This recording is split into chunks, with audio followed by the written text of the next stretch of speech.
why we should not eat beef, मतलब humans shouldn't eat beef, but it is easy to understand. Her cheese easy to understand है if we want to understand. हर चीज़ मुश्किल हो जाती है जब we are not able to understand.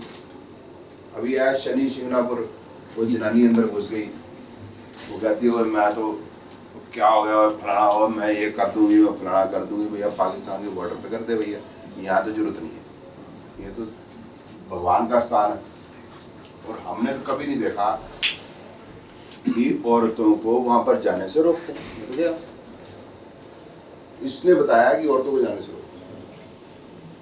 तो if she not want to listen, she will fight. Anybody will fight. Same is with this. If you are not able, you don't want to understand, is separate issue. If you want to understand, is simple. सबसे ज़्यादा और सबसे जल्दी हम क्या चीज़ ग्रहण करते हैं, that is oxygen.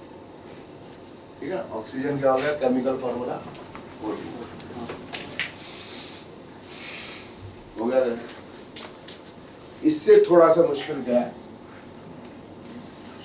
H2, but it is easy to digest. पानी पिया, पानी तो आप ग्रहण हो जाएगा आराम से, ठीक है। इससे मुश्किल जो है, अब मुश्किल जितना केमिकल फार्मूला मुश्किल होता जाएगा उतना डाइजेशन मुश्किल होता जाएगा और कॉम्प्लेक्स हो गया। देखो this is easy, this is lesser easy and this is even more complex. Now ये क्या हो गया, ग्लूकोज। अब ग्लूकोज अगर आप लेंगे तो कितना टाइम लगेगा डाइजेशन करने में, उसको और टाइम लगेगा, घंटों लग जाएंगे। और वीट हो जाएगा और कॉम्प्लेक्स हो जाएगा।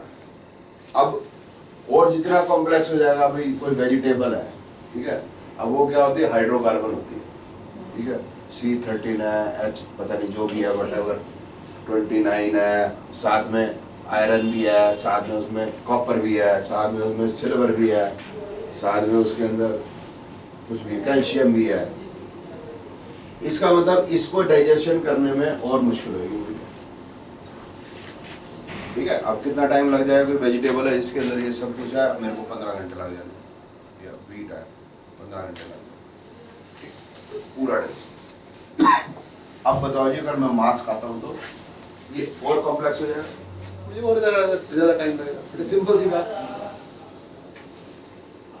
कितना सिंपल है। अब बात आती है बीफ, स्पेलिंग तो ठीक, BEE, स्पेलिंग ठीक, चलो BEE, वो कॉम्प्लेक्स हो गया। अब बीफ क्यों नहीं खाना, कि गाय के मांस में ऐसा क्या समस्या है जो मुर्गी के मांस में नहीं है, या जो बकरे के मांस में नहीं है, उसमें क्या समस्या है।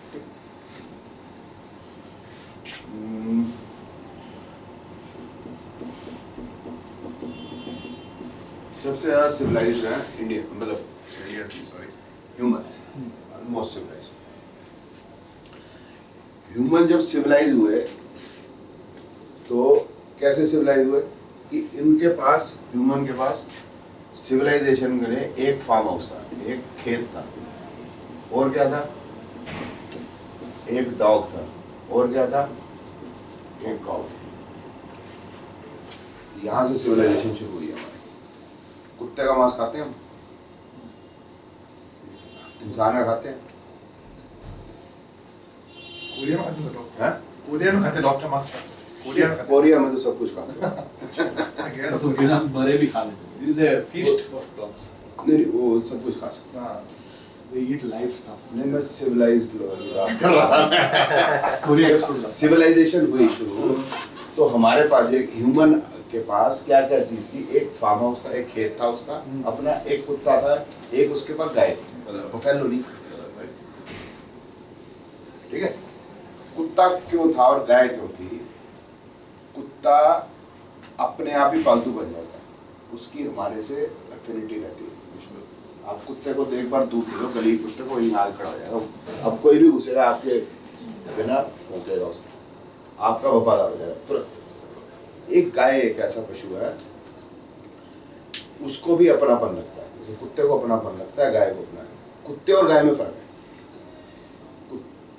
कुत्ता दूध नहीं देता, मतलब कुतिया जो है उसका दूध नहीं ग्रहण करते ना। गाय हमें दूध देती है और क्या देती है, गोबर देती है। गोबर से क्या बनाते हैं हम, घर बनाते हैं। और गोबर से बना जो घर होता है हमेशा गर्मी में ठंडा रहता है, करेक्ट। तो उसके पीछे की जितनी भी चीजें हैं, उसके पीछे की जितनी भी चीजें हैं वो अमृत है। अमृत क्यों है, क्योंकि अब अमेरिकन कहते हैं उसमें बीटा कैरोटीन। बीटा कैरोटीन क्या होता है, एंटी कैंसरस। किसमें बीटा कैरोटीन है, उसके मूत्र में, उसके गोबर में है, उसके दूध में, बफेलो में है। क्या है, Amrita beta carotene, it is anti cancerous.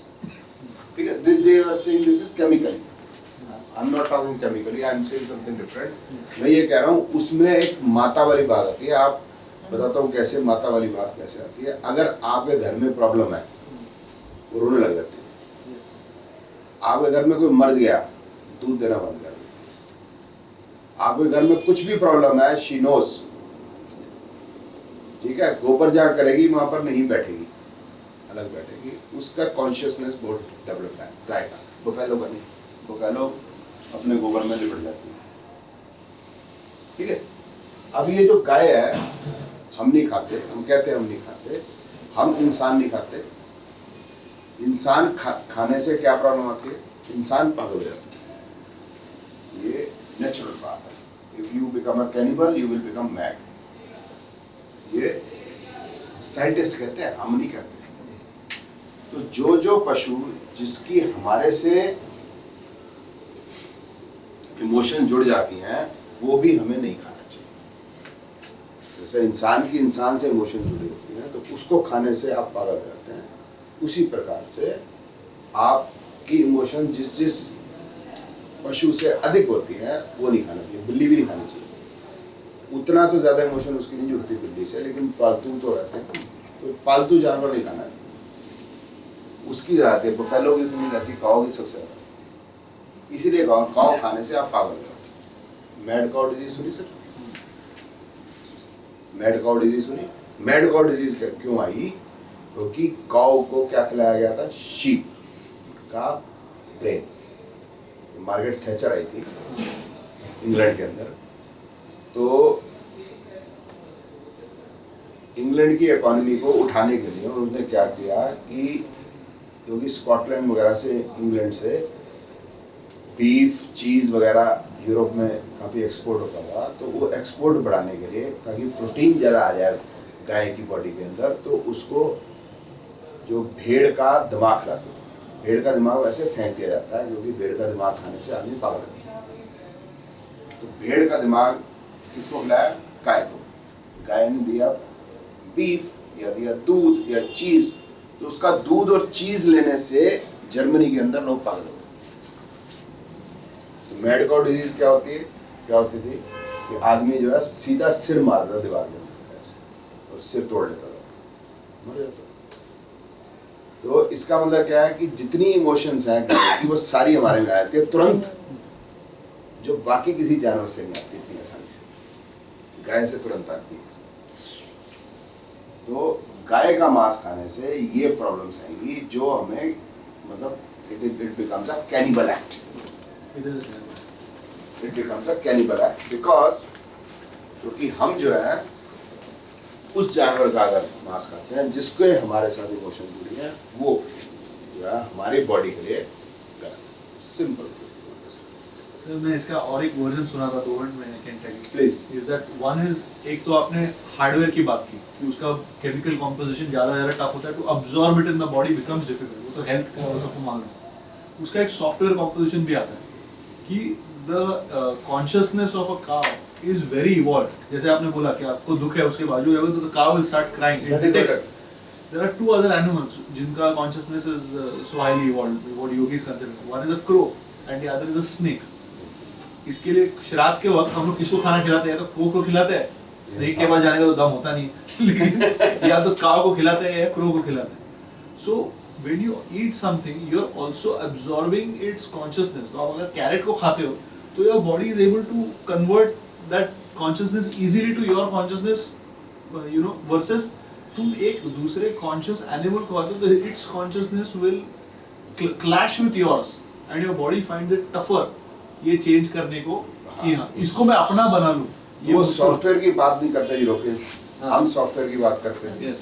तो हम केमिकल की बात इतनी नहीं करते, केमिकल इतना इम्पोर्टेंट नहीं है। हालांकि केमिकल भी से भी समझाया, तो मैंने तो वो केमिकल तक हाँ। ले गया था आपको, हाँ मतलब कि भाई इजी जो मॉलिक्यूलर सिस्टम है उसको खा लिया जाए। हाँ। तो प्लांट का इजी है और एनिमल का मुश्किल है, बट जहाँ पर कॉन्शियसनेस भी लड़ती है, जैसे आप हम डिस्कस कर रहे थे, वो गाय की तो बिल्कुल नहीं खानी चाहिए। ठीक है, तो ये है उसका साइंटिफिक रीजन है, उसका उससे कोई मतलब नहीं है। ठीक है, तो ये हो गया बीफ का सर। अब हम अपने काम पे आ जाते हैं, जो है कौन से में, हाँ एस्ट्रोलॉजी